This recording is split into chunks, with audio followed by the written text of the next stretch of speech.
Welcome to today's episode of Words of the Wise. Today I have Chief Kruelle from St. Louis Park Police Department in Minnesota.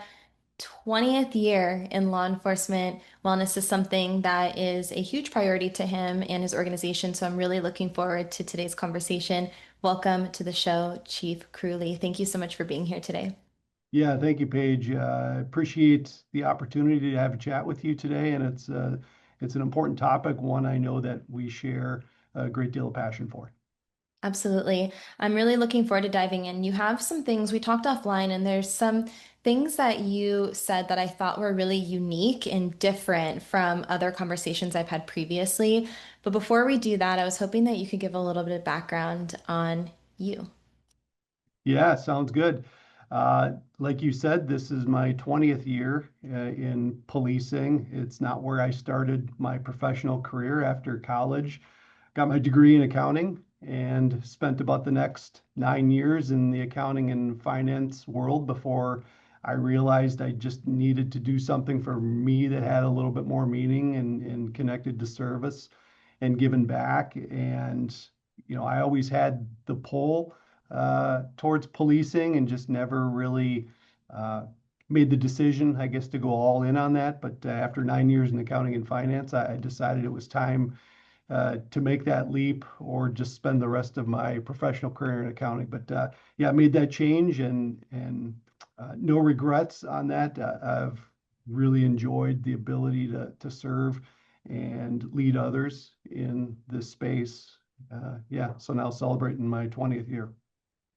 I I always love the intro on here because it's always so humble. Like you have been in this career 20 years, and I'm sure you've had a lot of successes and really amazing things that have happened throughout that career. And the whole time you're like, I just love to serve other people. And like that was the passion that you had. So I really appreciate that.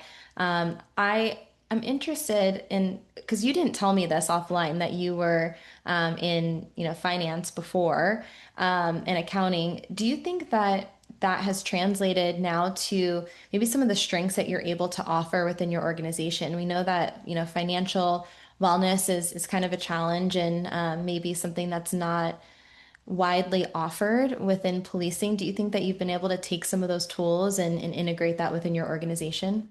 I think so. I think that's a great question. And it's one, I've talked about with others before, right? And we all only have whatever our perspective is on things, but I have always tried to lean into the space that the perspective that I brought to policing offered, the private sector perspective. And, I've always had the mindset that not all answers or solutions are necessarily within policing, whether it's wellness or whether it's leadership, right? There's a lot of great ideas outside of policing. So I've always tried to stay aware and open to solutions that are all around us. And I think that's benefited me in some regards, maybe not always just having a single perspective or feeling like, we have it all figured out in policing. And I think that maybe learning mindset, some would call that, is Mhm. really important on a lot of different fronts. And I think it matters within culture. Certainly wellness ties into that space too. And I'm sure we'll get into culture a bit, but yeah, those are, I think it's helped me for sure. Yeah. I really like the learner mindset, and I really try. I think that one of my superpowers is that I'm teachable. And I try to be that way. I try to be the person that if you come to me with a different perspective or different experiences, that I'm at least going to be open-minded to learning something new. That doesn't necessarily mean that you're always going to change your mind or adapt to what other people have to say, but I think having that openness and that receptiveness to being teachable and having that growth mindset is a strength. And I think that one of the things that I've heard within organizations is if you can look at every single person and realize that they all have different perspectives, they all have different strengths and different things that they've accrued over their lifetime that they can be an asset within the organization, and you have maybe more strength than you realize in different areas, and more knowledge than maybe in different areas. And so I love that you said, maybe some of those things are things you can pull in, but having that open-mindedness to that, I think, is the key. Yeah, I think that's right. And what strikes me as I listen to you, Paige, is how our environment in policing, and I know there's other environments that are very similar. It's constantly changing, right? So if you're not willing to absorb information that's coming in constantly, then I'm not sure how well you're going to survive in this space, or at least be happy. You probably can survive, but how happy you'll truly be or thrive within this space. And I always think of a really basic example, right? All officers go to a roll call at the start of a shift. And at its essence, it's information exchange, changes that are coming in with calls in your community, new addresses, security alerts, policy changes, law changes, legal updates that have come in, right? So that space every day is about change. Mm. And I think we have to lean into that, and wellness is absolutely a huge part of that. Well, there's that old adage, right, of like there's two things that police officers hate, and it's change in the way things are. Yeah, right. But I think what you said is the opposite of that. It's like you do have to be adaptable to change. You can't attach to the thing, how things are now. And I think that when you get attached to it, that's when you start to see, well, that like saying of, that's the way we've always done it. And not having that open-mindedness to saying maybe there is a better way to do it. And so I really like that of like, hey, just be open-minded, be open and adaptable to change. And I agree with you. I think that is wellness, right? Like that is all associated with wellness, because you do have to have a growth mindset when it comes to wellness. We know the opposite. Back in the day, I'll say like the quotes like back in the day, Yeah. wellness wasn't a thing. And so this idea of wellness in itself is change. Yeah, that's right. And we talked a little bit about this, and the fact is I think on a lot of fronts we're still learning Mhm. about what matters in this space. I think a lot of folks have leaned into annual mental health checkups, and those are super important. And we've adopted that here at St. Louis Park, for quite some time, maybe close to a decade at this point. Peer support teams are important. Critical incident debriefs and after action reviews, working out on duty. We've just had our second iteration in my career here with Wills for Heroes, right? But many wouldn't immediately attach that to wellness, but if you don't have to worry about things outside of policing in your personal life, that just uplifts your space here at work and your ability to serve, and how well you are here. We already know from research that um, wellness and how healthy you are outside of work attaches to how you do your work here. And what's interesting, we just launched a pilot program here this year, a jujitsu pilot program that touches a lot of different spaces here. And I think it absolutely hits into wellness, injury prevention and recovery. I know that's Mhm. something that ties into your work also. But if we think about someone's readiness or comfort level when they're interacting with others on a call, and how that attaches to force sometimes, right? And if somebody doesn't have to maybe use options that are on their tool belt, and is more comfortable with their hands in solving problems, yeah, I think that attaches directly to stress and confidence and wellness. So, there's going to be other new ideas that come up over time, and I think it's just going to be more and more important for us to continue to listen and watch as leaders in what's working, what isn't working, and all of that certainly ties into the culture of an organization. Yeah, and I agree with you that everything is cyclical. It's like when you said home wellness impacts work wellness impacts home wellness. all of that is going to impact your performance, your mood. So I love that you mentioned that everything is intertwined because I completely agree. And when you were saying that, the thing that I remembered us talking about offline is you have this mentality of there really is no destination. You know, you never really arrive when it comes to wellness. Can you explain a little bit more about what you mean when you say like you never really arrive? Yeah, thank you for that. So, you know, not only are there maybe programs or um, different approaches to wellness that are going to change over time, and, we have to be ready to adapt to what's working and what isn't working. So from that perspective, I feel like you have to stay open and ready to learn. We talked about the learning mindset. I think that all interconnects Hmm. within here too. But what I feel like it really attaches itself to is the organizational culture.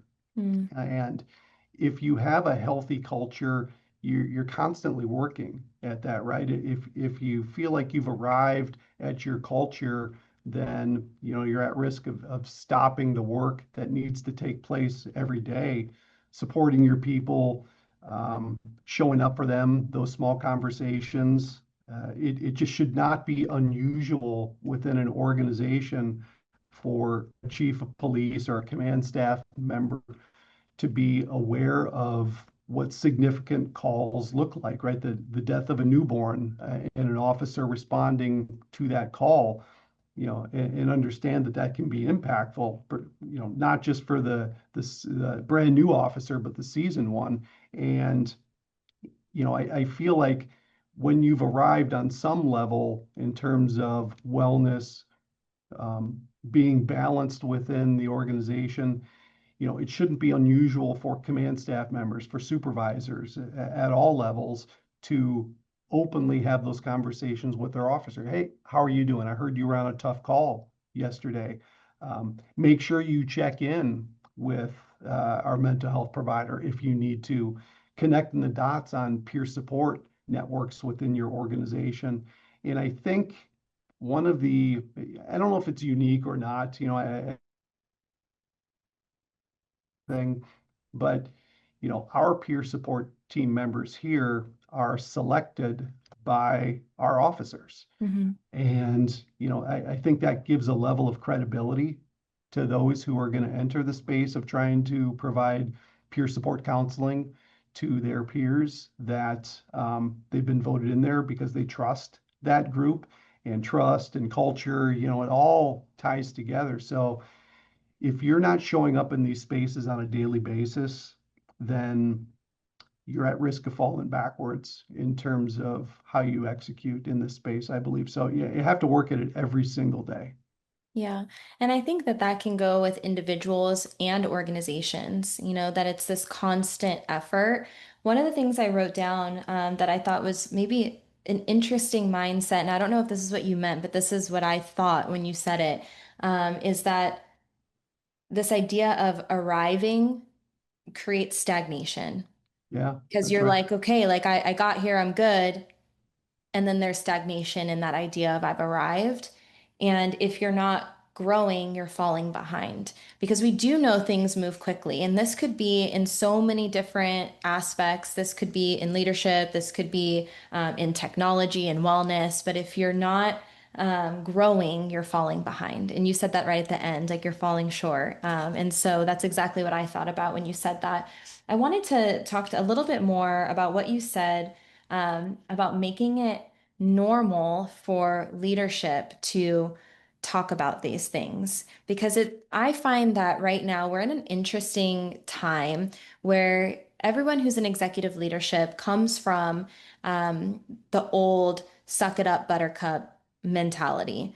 This idea of not showing weakness. Wellness really wasn't a thing. And, as executives, you have to adapt and grow and evolve to the times, right? And we know that maybe that mentality wasn't the healthiest to have.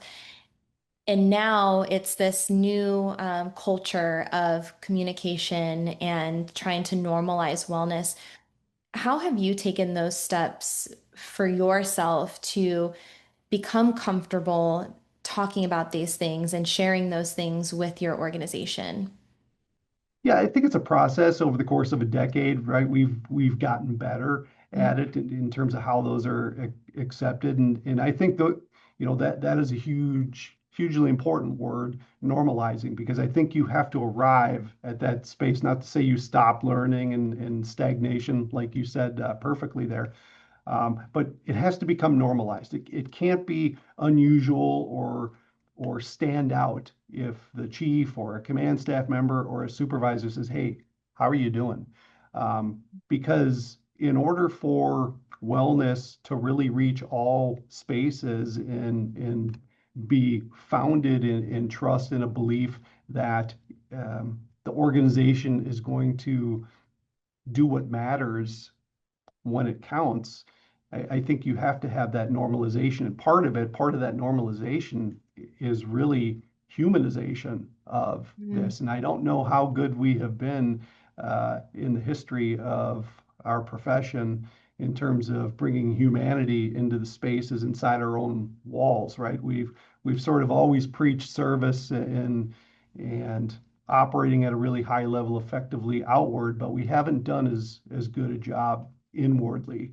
And, that's where it really counts when it comes to wellness because, one of the early barriers or obstacles that sort of had to be worked through is the stigmatization of mental health issues and what's the impact to my employment going to be when the rest of society largely is able to take on these issues and navigate them and find their way back to their normal operating platform, so to speak. But we've always hung over someone's at risk of losing their job, Right. and that's a scary piece of all this early on. So there has to be trust that when it matters the most, that you're there to support the individual first.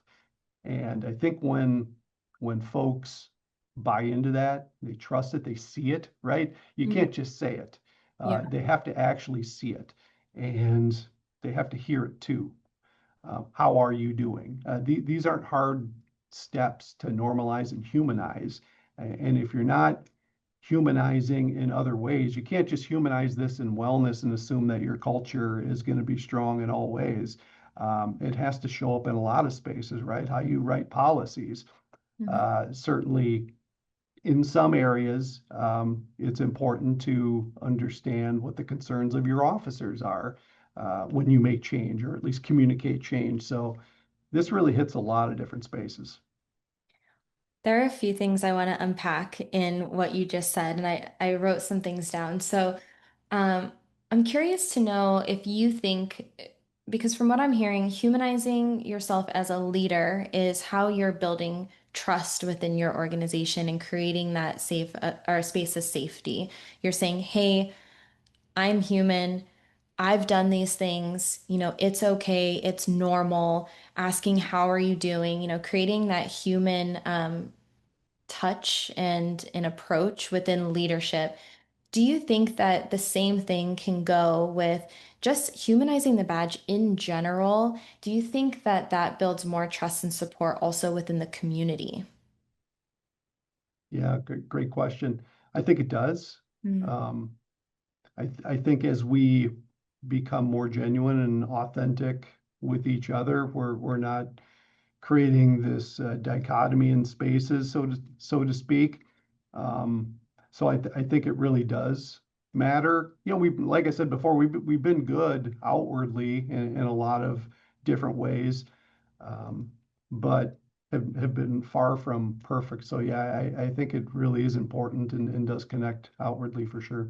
Yeah, and I think again going back to that, like everything is cyclical and everything is related. It's like if organizationally there's a space of trust and safety that contributes to mental wellness. If outwardly in the community there's more trust and support with the community, then that impacts mental wellness. We've talked about this on the podcast before, but if you're out in the community and people aren't supporting you and all you're seeing is, people who are negative or you're only seeing the bad stuff, how that can impact mental wellness too. But a couple times when you were talking, you kept using the word authentic.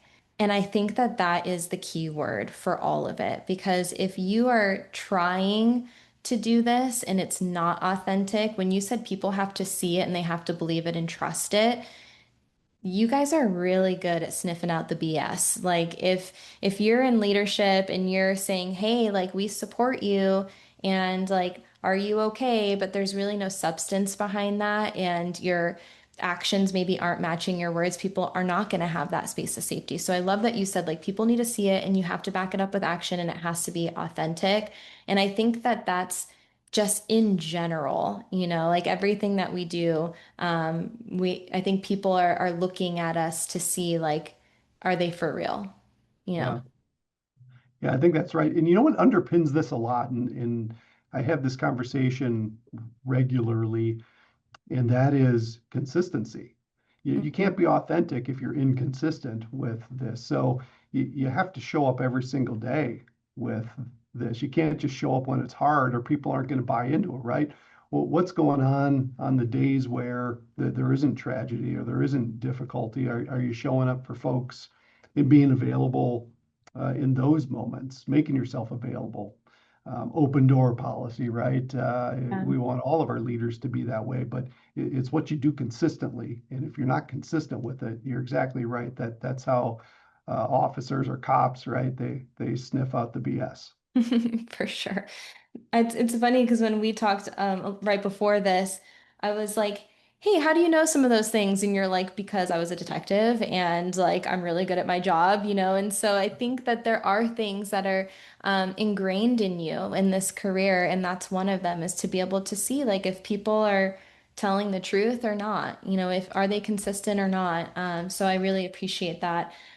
You had said something before, and I wanted to circle back to it creating a wellness program that isn't just a check the box. And I think that in my conversations, everyone has the same goal. Everyone wants to create a culture and a program that's actually benefiting people. I think that sometimes it's overwhelming when maybe people don't know where to start or don't know what's going to be successful. How do you create not just a culture, but a program that isn't just a check the box, something that people are actually utilizing? Yeah, wow, a lot to that page for sure. And maybe to avoid picking do this first or and then Sure. followed by this. I don't know that there's necessarily a perfect formula to Mhm. some of those things. Um, I think if you're having challenges within your organization where maybe you're seeing call responses from officers not looking like what you want them to be. Maybe Mhm. you're having absences from work. Maybe you're recognizing behaviors or attitudes from some of your staff manifesting themselves in different ways. At least being willing to um, call those out and operate from a place of support first. Hey, what's going on? I see something different. Maybe you don't have the annual mental health check-ins, but maybe you can connect the dots through other HR programs that can help provide the support that people need.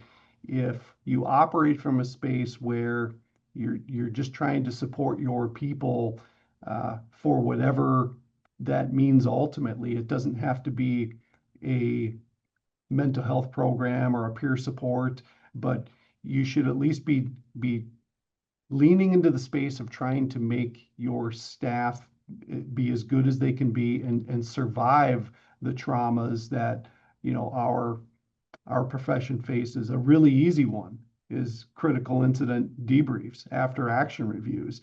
And if we just unpack that just oh so slightly, we start to see that if you can generate trust within that space where crews can talk about honestly about what went right or what went not so right on a call response, you will start to build trust And I think wellness will start to emanate from there. Mhm. So you can do lots of things that don't necessarily cost any money whatsoever. You know, maybe workout on duty is another easy one that uplifts health and wellness in another space, or meal plans that folks can provide. And we've always got subject matter experts in all of our organizations, right? People who work out a lot or have a lot of information on nutrition.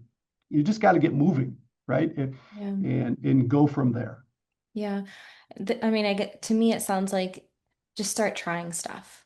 Yeah. Start like slowly implementing things and seeing how they work. And some of the things that you said, I like, you're like, some of the stuff doesn't cost money, but it can have a big impact on wellness. And so being willing to try some things and maybe they're not even things that take a huge financial, because that's one of the biggest challenges I hear across the board is funding.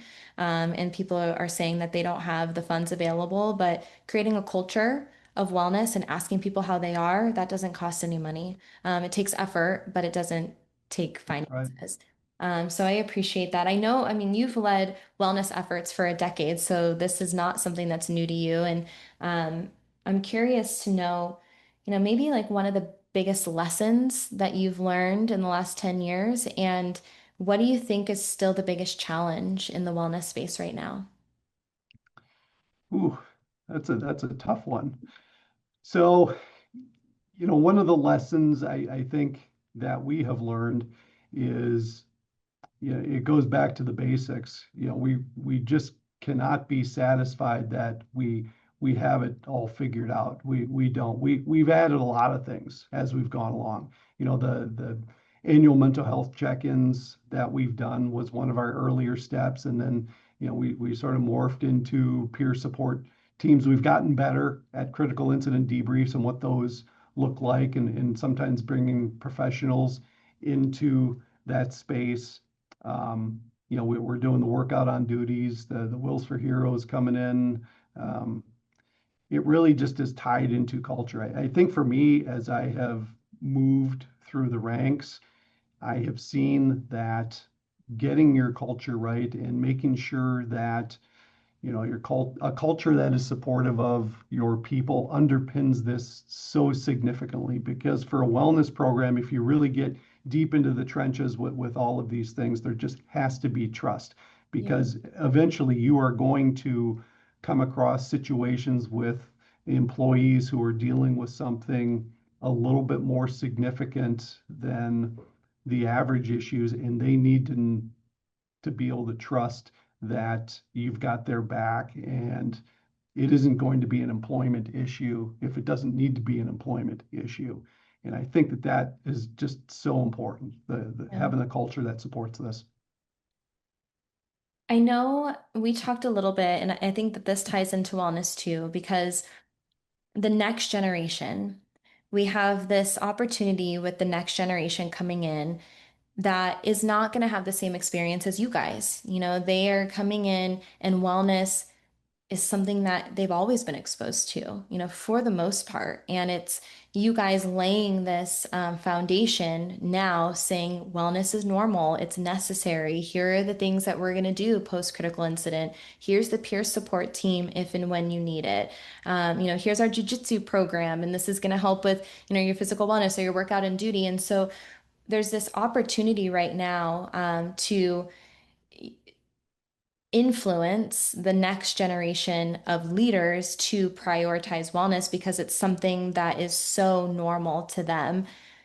But we talked a little bit about this, and I have seen this firsthand, and I couldn't tell if this was because like everyone is getting younger in this profession, or if I'm just getting older. And maybe it's like a combination of both because I've had like a few moments recently where I'm looking out at the academy faces and I'm like, oh my gosh, they're so young. But we talked a little bit about how the force is getting younger. I was hoping that you could maybe dive into some of the challenges and some of the opportunities that you're seeing with such a young force. Yeah, for sure. We've all in policing been through so much the last 5 years. We could talk for hours about all of the impacts that have flown from there. But the reality is, the net outcome from, so many folks who have left this profession and all the challenges with hiring that we have faced in policing is that our profession has gotten younger and younger. They've gotten younger at the officer ranks. They've gotten younger at the sergeant ranks. Promotions to sergeant, the next step up are happening faster Mhm. than they ever have. Folks are entering other spaces within the department, whether it's investigations or school resource officer positions or whatever those other opportunities are. They're finding their way there at younger ages and with less experience. So from one perspective, as a chief or as an administrator, right, there's a significant amount of risk associated with that, attached to call outcomes. What does that look like? Just challenges in readying your next set of leaders and, the additional time and effort that that really requires to prepare people for that next step. So, maybe the positive side, right? The glass half full and all this. I think we touched on this a little bit, right? Is if we all survive this really well, and we will, we will figure out how to be successful in this space and get folks to be ready. They will cut their teeth, so to speak, at a younger age and with less experience, and navigate these challenging issues at those younger ages as well. It's pretty cool to think about, 5 or 10 years from now, Mhm. how strong these leaders could be for going through these growing pains a little bit earlier and maybe in a more challenging environment than a lot of us faced earlier in their career. So I think the upside is going to be really great. We're going to maybe face a little bumps in the road here getting there, and we're going to spend more time as leaders, or we should spend more time as leaders, getting them ready to prepare and succeed. But I think there is a lot to be optimistic about on the back end. Yeah, and you have a leadership program right now where you're training people to be able to be prepared for these jobs sooner. Is that correct? It is. I think if we can expose folks who are interested, right, and or maybe aren't sure, if we can show them what the work is about, because I know for some there a lot of agencies I think have been challenged from an interest standpoint. Mm. Is that area, do I want that responsibility? And I think showing them how great that work is of a supervisor or sergeant and at other levels, and how big of an impact you can have, on a larger scale, is really important to be able to tell the why. And I think when you have programs, leadership programs, and we've had one for some time, but I think it's been important to reassess that also, what's working, what isn't working. And as we've grown as an organization, it's created opportunities to maybe change that program in some ways and just get smarter with it. But yeah, I think one of the lessons the last 5 years has taught us is that we have to be a lot more intentional about um, preparing our next set of leaders. Mm. I have one final question for you before we wrap. What words of wisdom would you give to someone who's earlier in their career? Maybe something that you wish you would have known earlier or something that's helped you along the way. Yeah, I think as I consider wellness, um, that the basics really still matter within this space. Getting enough sleep, getting enough exercise, eating right. I think those are, really the important baseline for everybody to be very proactive with. I think tied in, with that also is don't be afraid to ask for help. As we've normalized this, I hope that's gotten a lot easier. I hope organizations and culture and, confidence with officers to be ready and willing to drive their own wellness. You may not be employed in a space or an organization that is perfect in terms of their support for wellness, but that doesn't mean you can't do the basics for yourself in order to be healthy and well and survive a career that is going to inflict a lot of trauma in a lot of different ways upon us. So, talking out loud with those you trust, I think, is really important to sustaining yourself in this career, whether that's with your partners or close friends or family. But those things are really important. We can't be a profession or an individual anymore who tries to live this experience by ourselves and shove everything down. And I think you talked about that when you opened, about how closed off this profession had been and how we've gotten a bit better there. But yeah, those are the things that come to mind to me that are super important. And I hope we get that out to every new officer and then continue to instill that over the course of their career.